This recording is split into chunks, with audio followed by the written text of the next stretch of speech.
I was watching a video this morning, and it was this little dude who owns a podcast. I'm sure he's like more important than little dude. I'm so sorry. I don't personally know him.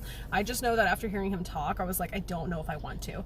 So he had this complaint about Shane Gillis, and he was like, 6 years ago I did a podcast and he was on my podcast, and like I didn't even like know his name right, and I thought he was part of the audience. I didn't know who he was, and later on, like, I just removed myself from the situation or whatever. He was just like word salad.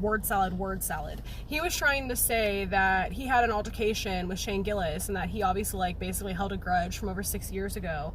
Yeah, dude, just because he got famous doesn't mean he owes to forgive you when you've never asked for forgiveness. You invited someone on your show. You admitted in this podcast or in this thing of being drunk.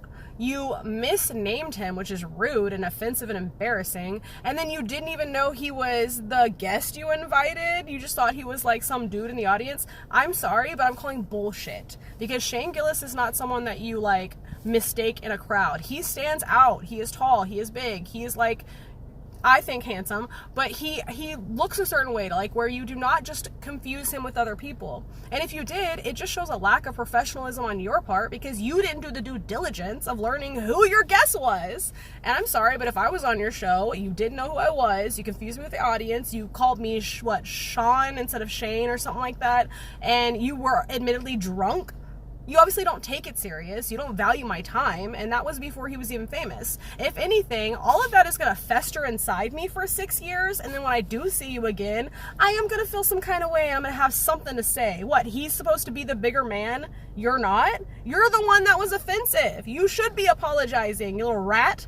And it's just so annoying that you want to sit here and try to besmirch this man's name after it's come out that he was one of very few people that turned down the Saudi blood money to go be a comedian over there.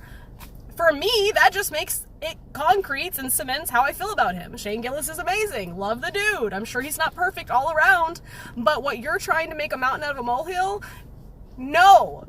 You went somewhere where they were. They are the people that are the famous ones. You are not at the same prowess. If anything, know your place, dude. Like, God. Like I've said before, y'all are wrong about him, okay? And maybe he's not perfect, but did he accept that money? A lot of other people I used to like did, and I feel differently about them now.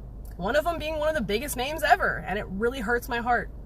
I wish Dave wouldn't have took that money. I just really wish he hadn't. I'm so sorry. This is how I feel. I wish you hadn't taken it, buddy. That sucks. Well, I love Shane Gillis, and screw that dude. Bye!